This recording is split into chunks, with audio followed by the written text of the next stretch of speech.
నమస్తే, welcome to real story. ఆమె పెళ్లి మీద పెళ్లి చేసుకుంది, రిలేషన్ల మీద రిలేషన్లు నడిపింది. ఆమెతో ఎఫ్ఐఆర్ నడిపిన ఒక వ్యక్తి మాత్రం ఇదంతా తట్టుకోలేకపోయాడు. అయితే తన సొంతం లేదంటే లేదని పంతం పట్టాడు. ఏకంగా మంత్రగాళ్లను రప్పించాడు, వశీకరణ పూజ చేశాడు. కానీ సీన్ రివర్స్ అయింది. తనకి కాదు, ఆమె ఎవరికీ దక్కకుండా పోయింది. వశీకరణ మంత్రం వికటించిందా, లేదంటే వశీకరణ మాటన మరేమైనా జరిగిందా? గుంటూరులో సంచలనం సృష్టించిన మల్లిక హత్యపై ఇవాల్టి రియల్ స్టోరీ. అందమే ఆమె ఆయుధం, కోట్ల ఆస్తిని పోగేసుకోవడమే లక్ష్యం, విలాసాలే జీవితం. అందుకోసం భర్తలను మార్చింది, ఎఫ్ఐఆర్లు కొనసాగించింది, చివరికి ప్రాణాలే విడిచింది. ఆమెను సొంతం చేసుకునేందుకు మాజీ ప్రియుడు ఎలాంటి వ్యూహం చేశాడు? చివరికి అది ఎలాంటి మలుపు తిరిగింది? మల్లిక మర్డర్ ఎందుకంత సెన్సేషన్ క్రియేట్ చేసింది?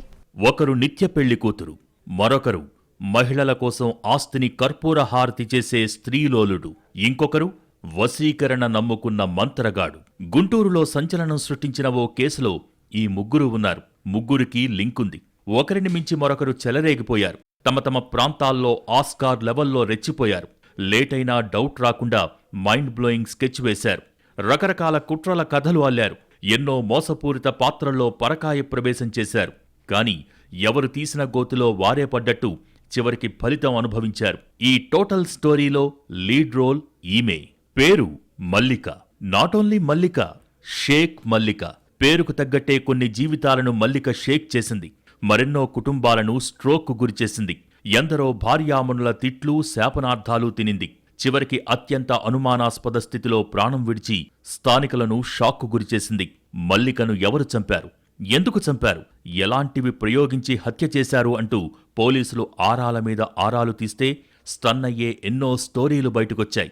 మిస్టరీ మర్డర్ వెనుక అంతు చిక్కని హిస్టరీలెన్నో వెలుగులోకొచ్చాయి. మల్లిక మామూలు మల్లిక కాదు, పెళ్లి మళ్లీ మళ్లీ చేసుకున్న షేక్ మల్లిక. నిత్య కళ్యాణం, నిత్య వైభోగం. ఒక భర్తంటూ ఉండడు, ఒక వరుడంటూ లేడు. నిత్య వధువు. దుస్తులు మార్చినంత ఈజీగా భర్తలను మారుస్తూ నిత్య పెళ్లి కూతురుగా స్థానికంగా పాపులర్ అయింది మల్లిక. గుంటూరు జిల్లా పెదకాకాని మండలం నంబూరు గ్రామానికి చెందిన షేక్ మల్లిక 15 ఏళ్ల క్రితం అదే ఊరికి చెందిన షేక్ అక్బర్ను ప్రేమించి పెళ్లి చేసుకుంది. Akbar auto driver. వీరి దాంపత్యానికి గుర్తుగా 2 పిల్లలు పుట్టారు, ఒక అబ్బాయి, ఒక అమ్మాయి. అక్బర్ ఆటోలో రోజూ రాకపోకలు సాగించే కారుమూరి ప్రేమ్ కుమార్తో మల్లికకు పరిచయం ఏర్పడింది. ఆ పరిచయం వివాహేతర సంబంధంగా మారింది. దాంతో ఆ తర్వాత అక్బర్, మల్లిక మధ్య మనస్పర్ధలొచ్చాయి, గొడవలు జరిగాయి. దాంతో భర్త, పిల్లల్ని వదిలేసింది మల్లిక. అలా మొదటి పెళ్లి పెటాకులైంది. ప్రేమ్ కుమార్తో వివాహేతర సంబంధాన్ని వివాహబంధంగా మార్చుకోవాలనుకుంది మల్లిక. కొన్నాళ్లకు కారుమూరి ప్రేమ్ కుమార్ను రెండో పెళ్లి చేసుకుంది. ప్రేమ్ కుమార్ సెంట్రింగ్ పనులు చేస్తూ ఉండేవాడు. వీరికి పిల్లలు లేకపోవడంతో ఓ పాపను పెంచుకున్నారు. గుంటూరు సిటీలోని బాలాజీనగర్లో ఇల్లు అద్దెకు తీసుకుని కాపురం పెట్టారు. ఈ రెండో భర్త ప్రేమ్ కుమార్తోనూ సరిగ్గా కాపురం చేయలేదు మల్లిక. 2021లో ఆమెకు ప్రతిపాడుకు చెందిన నగల వ్యాపారి షేక్ అబ్దుల్ రెహమాన్తో పరిచయం ఏర్పడింది. కొన్నాళ్లు ఇద్దరూ వివాహేతర సంబంధం కొనసాగించారు. ఒకవైపు భర్త ప్రేమ్ కుమార్తో కాపురం చేస్తూనే షేక్ అబ్దుల్ రెహమాన్తో ఎఫ్ఐఆర్ నెరిపింది. కొన్నాళ్లకామెకు షేక్ అబ్దుల్ రెహమాన్ కూడా బోరు కొట్టినట్టున్నాడు. కొన్ని నెలలకే అతణ్ణి దూరంగా పెట్టింది. భర్త ప్రేమ్ కుమార్తో కలిసి కాపురాన్ని నంబూరుకు మార్చింది. అక్కడ నాగబాబు అనే మరొకణ్ణి తగులుకుంది. వివాహాలు, వివాహేతర సంబంధాలతో లైఫ్ మొత్తం గందరగోళం చేసుకున్న మల్లిక డిసెంబర్ 28న సాయంత్రం నంబూరులోని తన ఇంట్లోనే శవమై కనిపించింది. మల్లిక మరణం స్థానికంగా కలకలం రేపింది. అందరినీ షాక్కు గురిచేసింది. ఏమైందో, ఏం జరిగిందో? బెడ్రూంలోని తన బెడ్పై విగతజీవిగా పడి ఉంది మల్లిక. ఏదో జరిగుంటుందని అనుమానించిన పోలీసులు హత్య కేసు నమోదు చేసి దర్యాప్తు చేపట్టారు. ఎప్పటికప్పుడు తెరపైకొచ్చిన కొత్త కొత్త పాత్రలతో ఈ ఇన్వెస్టిగేషన్ రకరకాల టర్న్స్ తీసుకుంది. డిసెంబర్ 28న మధ్యాహ్నం నుంచి సాయంత్రం దాకా మల్లిక ఇంటికి ఎవరెవరొచ్చారు అనేది ఆరా తీశారు పోలీసులు. చుట్టుపక్కల ఉన్న సీసీ కెమెరాల ఫుటేజ్లను పరిశీలించగా 28న మధ్యాహ్నం 2 గంటల సమయంలో మల్లిక ఇంటి దగ్గరకు బైక్పై ముగ్గురొచ్చినట్టు గుర్తించారు. వారెవరు అనేది గుర్తించేందుకు పోలీస్ టీమ్స్ రంగంలోకి దిగాయి. ఎట్టకేలకా ముగ్గురిని గుర్తించగలిగారు. ఆ ముగ్గురిలో ఒకరు మహిళ. ఆమె పేరు మానిపాటి స్వప్న. గుంటూరులోని సుద్దపల్లికి చెందిన మహిళ. మరొకరు షేక్ జనాబ్ అహ్మద్. అతడికి గుంటూరులో మంత్రగాడిగా పేరుంది. ఇంకొకరు అతడి అనుచరుడు, ప్రకాశం జిల్లా పామూరు మండలం పడమట కట్టకిందపల్లికి చెందిన ఎర్రబెల్లి ఖాజా రసూల్. వీరందరినీ విచారిస్తే మరో స్టన్నింగ్ విషయం వెలుగులోకొచ్చింది. ఈ ముగ్గురిని మల్లికపై ఉసిగొల్పింది ఆమె ప్రియుడు రెహమాన్. ప్రియురాలిపై మంత్రగాళ్లను ఎగదోయడమేంటని భావించిన పోలీసులు రెహమాన్ను విచారించారు. చాలా ఆసక్తికరమైన విషయాలు చెప్పాడు రెహమాన్. ఆమెపై తాను ఎంతగా మనసు పడ్డాడో వివరించాడు. ఆమె కోసం వశీకరణ ప్రయోగం చెయ్యాలనుకున్నానని రెహమాన్ చెప్పాడు. అందుకే వశీకరణ విద్యలో రాటుదేలిన మంత్రగాడు షేక్ జనాబ్ అహ్మద్ను మల్లిక దగ్గరకు పంపించానని తెలిపాడు. ఇదొక హత్య కేసుగానే భావించిన పోలీసులు వశీకరణ విషయం తెలిసి షాక్ అయ్యారు. వశీకరణతో మల్లికను వశం చేసుకోవాలనుకున్నాడా? తనను విడిచి వరుసగా చాలా మందితో రిలేషన్స్ నడుపుతోన్న మల్లికకు ఇక తానే దిక్కు కావాలని మంత్రాలు ప్రయోగించాడా? కేవలం వ్యామోహమేనా? అంతకు మించిన పగతోనూ రగిలిపోయాడా? ప్రతిపాడుకు చెందిన నగల వ్యాపారి షేక్ అబ్దుల్ రెహమాన్తోనూ వివాహేతర సంబంధం కొనసాగించింది. రెండో భర్త ఉండగానే రెహమాన్తో వ్యవహారం నడిపింది. రెహమానేమో మల్లికపై మనసు పడితే మల్లికేమో రెహమాన్ కంటే అతని దగ్గరున్న బంగారంపైనే మనసు పారేసుకుంది. షాపులో బంగారం కూడా తీసుకొచ్చి అలంకరించి మోజుపడేలా చేశాడు. దీంతో రెహమాన్కు ప్రియురాలిగా మారిపోయింది మల్లిక. ఇది కాస్త వివాహేతర బంధంగా మారింది. నగలు, డబ్బు రూపంలో మల్లికకు 15 లక్షల రూపాయల దాకా సమర్పించుకున్నాడు షేక్ అబ్దుల్ రెహమాన్. అతన్ని పూర్తిగా వాడేసుకున్న తర్వాత నంబూరుకు మకాం మార్చిన మల్లిక నాగబాబుతో వివాహేతర సంబంధం పెట్టుకుని రెహమాన్ను దూరం పెట్టింది. రెహమాన్ నుంచి బంగారాన్ని, నగదును భారీ మొత్తంలో లాగేసుకున్న మల్లిక అతన్ని రెచ్చగొట్టే పనులు చాలా చేసింది. నాగబాబుతో చనువుగా ఉన్న ఫోటోలు, వీడియోలు రెహమాన్కు పంపించింది. ఇక తన జోలికి రావద్దని రెహమాన్కు ఖరాఖండిగా చెప్పింది. మల్లికపై ఎన్నో ఆశలు పెట్టుకుని లక్షలకు లక్షలు సమర్పించుకున్న బంగారం వ్యాపారి రెహమాన్ ఆమె వీడియోలు, ఫోటోలు చూసి రగిలిపోయాడు. తనను మోసం చేసి దోచుకుందని పగ పెంచుకున్నాడు. తనతో వివాహేతర సంబంధాన్ని మల్లిక మధ్యలోనే తెంచేసుకున్నప్పటికీ ఆమెను వదల్లేకపోయాడు షేక్ అబ్దుల్ రెహమాన్. ఎలాగైనా సరే ఆమెను తన సొంతం చేసుకోవాలి అనుకున్నాడు. అందుకోసం ఆమెను వశీకరణ చేయాలనుకున్నాడు. మంత్రగాళ్లను అన్వేషించాడు. గతంలో మల్లికకు ఆరోగ్యం సరిగా లేకపోవటంతో పూజలు చేయించాడట రెహమాన్. పూజల వల్ల ఆమె ఆరోగ్యం కుదుటపడిందో లేక వాడిన మందుల వల్ల కుదుటపడిందో పూజలపై నమ్మకం పెంచుకున్నాడు రెహమాన్. అందుకే వశీకరణపై విశ్వాసం పెంచుకున్నాడు. తాను ఏదో ఒకటి చేయకపోతే మల్లిక తనకు దక్కదని అనుకున్నాడు. అందుకే వశీకరణ మంత్రగాళ్లను ఆశ్రయించాడు. వశీకరణం ఇది వేల ఏళ్ల క్రితం నుంచే వినిపిస్తున్న తంత్రం.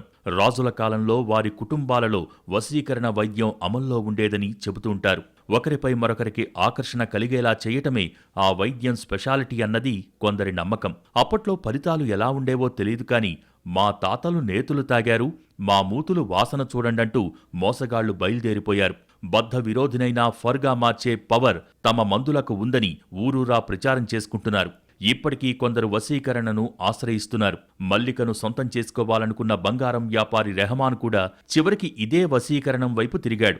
ఢిల్లీ నుంచి వచ్చి గుంటూరు ఇన్నర్ రింగ్ రోడ్డులోని గాయత్రి అపార్ట్మెంట్లో ఉంటున్న మంత్రగాడు షేక్ జనాబ్ అహ్మద్ను సంప్రదించాడు రెహమాన్. ఎలాగైనా మల్లిక తనతోనే ఉండేలా చేయమని కోరాడు. ఎవరివైపు చూడకుండా, ఎవరివైపు మళ్లకుండా తనకే సొంతమయ్యేలా వశీకరణ వైద్యం చెయ్యాలని అడిగాడు. కలలో కూడా ఇతరుల పేర్లు రాకుండా చెయ్యాలని విన్నవించాడు. అందుకోసం మంత్రగాడు షేక్ జనాబ్ అహ్మద్తో డీల్ మాట్లాడుకున్నాడు. 3 లక్షల రూపాయలిచ్చాడు రెహమాన్. వశీకరణ పూజల కోసం మల్లిక తల వెంట్రుకలు, దుస్తులను షేక్ జనాబ్ అహ్మద్కిచ్చాడు రెహమాన్. క్షుద్ర పూజలకు రంగం సిద్ధం చేశారు. వశీకరణ పూజలో స్థానికంగా మరో 2 భాగస్వాములయ్యారు. ప్రకాశం జిల్లా నుంచి ఖాజా రసూల్ను, గుంటూరు ప్రాంతానికి చెందిన స్వప్న అనే మహిళను క్షుద్ర పూజల్లో భాగం చేశారు. వీరంతా కలిసి మల్లికపై వశీకరణ పూజలు చేశారు. అర్ధరాత్రి కోడి తలకాయలు, పసుపు, కుంకుమ, వెంట్రుకలు, మల్లిక ధరించిన దుస్తులు వీటన్నింటినీ పెట్టి క్షుద్ర పూజలు జరిపారు. పిండితో బొమ్మ తయారు చేసి వశీకరణ పూజలు నిర్వహించారు. అయితే మల్లికను వశీకరణ చేసేందుకు చేసిన క్షుద్ర పూజలు ఫలించలేదు. ఎంతకీ మల్లిక అతను చెప్పిన విధంగా నడుచుకోకపోవటం, కనీసం తనకు ఫోన్లో కూడా అందుబాటులోకి రాకపోవటంతో రెహమాన్కు నిరాశ పెరిగిపోయింది. తనకు దక్కకపోయినా పర్వాలేదు, ఇతరులకు దక్కకుండా చేయాలన్న రెహమాన్ కనీసం కాళ్ళు చేతులు పడిపోయేలా పూజలు చేయాలని అడిగాడు. చివరికి అవి కూడా వర్కౌట్ కాలేదు. దీంతో రెహమాన్కు కోపం మరింతగా పెరిగిపోయింది. వశీకరణ ఫెయిల్ అయింది. మరి మల్లిక ఎందుకు చనిపోయింది, ఎలా చనిపోయింది అన్నది మరో మిస్టరీ. వరుస పెళ్లిళ్లు, లెక్కలేనన్ని వివాహితర సంబంధాలతో పీకల్లోతు మునిగిపోయిన మల్లిక కోసం ప్రియుడు ఏకంగా వశీకరణం ప్రయోగించాడు. ఫెయిల్ అయింది. మరి మల్లిక ఎలా చనిపోయింది? వశీకరణ చేయడానికి వచ్చిన మంత్రగాళ్లకు మల్లిక మరణానికి సంబంధమేంటి? అసలు హంతకులు ఎవరు? పోలీసులు ఎవరిని పట్టుకున్నారు? కేసును ఎలా ఛేదించారు? నంబూరు గ్రామంలోని ఇంట్లో బెడ్పై పడుకున్న మల్లిక పడుకున్నట్టుగానే చనిపోయింది. దీంతో మల్లిక ఎలా చనిపోయింది, చంపితే ఎవరు చంపి ఉంటారు, చంపాల్సిన అవసరం ఎవరికుంది అంటూ ఊరంతా కలకలం రేగింది. అప్పటికే పని నిమిత్తం బయటకు వెళ్లిన మల్లిక భర్త ప్రేమ్ కుమార్కు సమాచారం అందించారు బంధువులు, గ్రామస్తులు. దీంతో హుటాహుటిన ఇంటికి వచ్చిన ప్రేమ్ కుమార్ నిర్జీవంగా పడి ఉన్న భార్యను చూసి నిర్ఘాంతపోయాడు. ఎలా చనిపోయింది, ఎందుకు చనిపోయింది అంటూ కేకలు వేశాడు. మరోవైపు మల్లిక తల్లి కూడా అనేక అనుమానాలు వ్యక్తం చేసింది. కానీ కేసు పెట్టడానికి ఆమెకు ధైర్యం చాలలేదు. ఎందుకంటే కేసు పెడితే జరిగిన గొడవలన్నీ ఎక్కడ బయటపడిపోతాయోనన్న భయం మల్లిక తల్లికి. కాసేపు ఈ విషయంపై తటపటాయించినా చివరకు బంధువుల సలహాతో వ్యవహారం పోలీస్ స్టేషన్కు చేరుకుంది. తన కూతురుని ఎవరు చంపారో తేల్చాలని, నిందితులను పట్టుకోవాలని అల్లుడు ప్రేమ్ కుమార్తో కలిసి కేసు పెట్టింది. మల్లిక అనుమానాస్పద మృతిపై విచారణ మొదలుపెట్టిన పోలీసులకు దిమ్మ తిరిగే విషయాలు చాలా తెలిశాయి. మల్లిక జల్సాలకు అలవాటు పడిందని, లగ్జరీ లైఫ్ కోసం ఎలాగైనా బ్రతికేస్తుందని పోలీసుల దర్యాప్తులో తేలిందట. అందులో భాగంగానే లెక్కకు మించిన వ్యక్తులతో వివాహేతర సంబంధాలు పెట్టుకుందనేది దర్యాప్తులో తేలిన సారాంశం. అందుకే పెద్దలు కుదిర్చిన పెళ్లి కాదనుకుంది. ఆ తర్వాత తనకు నచ్చిన పెళ్లి చేసుకుంది. అది కాదనుకుని రెహమాన్కు దగ్గరైంది. రెహమాన్ను కూడా దూరం పెట్టేసి నాగబాబు అనే వ్యక్తితో కాలక్షేపం చేసింది. తనకు దూరమైనందుకు వీరందరిలో ఎక్కువగా కసి, కోపం పెంచుకున్న వ్యక్తి బంగారం వ్యాపారి రెహమాన్. తన దగ్గర నగలు, డబ్బులు తీసుకుని చివరికి తననే మోసం చేసిందని పగతో ఊగిపోయాడు. వశీకరణతోనైనా దక్కించుకోవాలని విశ్వ ప్రయత్నాలు చేశాడు. చివరికి కాళ్ళు చేతులైనా పడిపోయి ఎవరూ ఇష్టపడకుండా చేయాలని ఆలోచన చేశాడు. ఏవీ ఫలించలేదు. దీంతో చివరికి భయంకర పన్నాగం వేశాడు. తనకు సొంతం కాని మల్లికను అంతం చెయ్యాలని డిసైడ్ అయ్యాడు రెహమాన్. మల్లికను చంపేస్తే తాను హంతకుండవుతానన్న విషయమూ విస్మరించాడు. తను చేస్తున్న వ్యాపారం, సమాజంలో పేరు, తనను నమ్ముకున్న కుటుంబం ఇవన్నీ ఏమైపోతాయన్న ఆలోచన కూడా రాలేదు. మహిళ మీద పెంచుకున్న మోజుతో చివరకు మర్డర్కు వెనకాడలేదు. ఇది కూడా మంత్రగాళ్ల ముఠాకే అప్పగించాడు. క్షుద్రపూజలు చేసి ఆమెను ఏం చేయలేకపోయారు. కనీసం ఆమెను చంపేసి తాను ఇచ్చిన 3 లక్షలకు న్యాయం చేయాలని కోరాడు రెహమాన్. అసలే తమ విద్యలు పనిచేయలేదన్న కసితో ఉన్న ఆ తాంత్రిక బృందానికి కూడా మల్లికను పైకి పంపిస్తే కాని తాము వచ్చిన పని ఫినిష్ కాదని అనుకున్నారు. మల్లికను చంపేందుకు మాంత్రికుడు షేక్ జనాబ్ అహ్మద్, అతడి అనుచరులు ఖాజా రసూల్, మానిపాటి స్వప్న పథకం రచించారు. ఈ ముగ్గురూ కలిసి స్కూటీపై డిసెంబర్ 28న మధ్యాహ్నం నంబూరు వెళ్లారు. మల్లిక ఇంటి ముందు స్కూటీ దగ్గర స్వప్న నిలబడి ఉండగా షేక్ జనాబ్ అహ్మద్, ఖాజా రసూల్ ఇంట్లోకి ప్రవేశించారు. ఆ సమయంలో మల్లిక ఇంట్లో ఒంటరిగా ఉంది. నోరు మూసి చున్నీతో గొంతుకు ఉరిబిగించి మల్లికను చంపేశారు. మృతదేహాన్ని బెడ్పై పడుకోబెట్టి అందరూ పరారయ్యారు. మల్లిక తల్లి ఇచ్చిన ఫిర్యాదుతో కేసు నమోదు చేసి దర్యాప్తు చేపట్టిన పోలీసులు మల్లిక మాజీ ప్రియుడు షేక్ అబ్దుల్ రెహమాన్, మాంత్రికుడు షేక్ జనాబ్ అహ్మద్, అతడి అనుచరులు ఖాజా రసూల్, మానిపాటి స్వప్నను అరెస్ట్ చేశారు. వారి నుంచి మల్లిక దుస్తులు, 40,000 రూపాయల నగదు, స్కూటీ, సెల్ ఫోన్లను స్వాధీనం చేసుకున్నారు.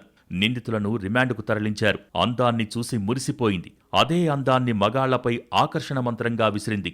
ఒకరితో జీవితాన్ని పంచుకోకుండా చాలామందిని తన వైపు తిప్పుకుంది. ఒకరిని విడిచి మరొకరి చెంతకు చేరేందుకు కూడా రకరకాల బ్లాక్మెయిల్ పద్ధతులను అనుసరించింది. మాయమాటలు చెప్పి డబ్బులను, నగలను అప్పనంగా తీసుకోవటమే కాకుండా వీరిని బెదిరించేందుకు ఇతరులతో క్లోజ్గా ఉన్న వీడియోలు, ఫోటోలను కూడా సెండ్ చేసింది. తన జోలికి వస్తే ఊరుకునేది లేదని వార్నింగ్ ఇచ్చింది. ఎక్కడికక్కడ డబ్బులు, నగలు పోగేసుకుంటూ భర్తలను మార్చుకుంటూ పోయింది. ఇల్లీగల్ ఎఫైర్స్ను మెయింటైన్ చేసుకుంటూ పోయింది. చివరికి అదే ఆమె ప్రాణాలకు ముప్పు తెచ్చింది. భార్య, కుటుంబం ఉన్నప్పటికీ మరో మహిళ కోసం అర్రులు చాచిన రెహమాన్ ఎక్కడా తాను పీకల్లోతు వ్యామోహంలో కూరుకుపోతున్నానని ఆలోచించలేదు. చివరికి 15 లక్షలకు ఆమె మోసం చేసినా జ్ఞానోదయం కాలేదు. అయినా ఆమెను దక్కించుకోవాలని వశీకరణ మంత్రం పఠించాడు. అదీ పారకపోవటంతో అక్కడితో వదిలేయలేదు. ఆమె బతుకేదో ఆమె బతకని, తన దారేదో తాను చూసుకోవాలని భావించలేదు. చివరికి తనకు దక్కనిది ఎవరికీ దక్కకూడదన్న పగతో హత్యకు ప్లాన్ చేశాడు. మంత్రగాళ్లతోనే మర్డర్ చేయించాడు. ఇప్పుడు కటకటాల పాలయ్యాడు. ఇటు అందాన్నే ఆయుధంగా ప్రయోగించాలి అనుకున్న మల్లిక ప్రాణాలు పోయాయి. అటు అదే అందాన్ని సొంతం చేసుకోవాలని అన్నింటికీ తెగించిన రెహమాన్ కూడా జైలు పాలయ్యాడు. ఇలాంటి నేరాలకు ముగింపు ఇంతే.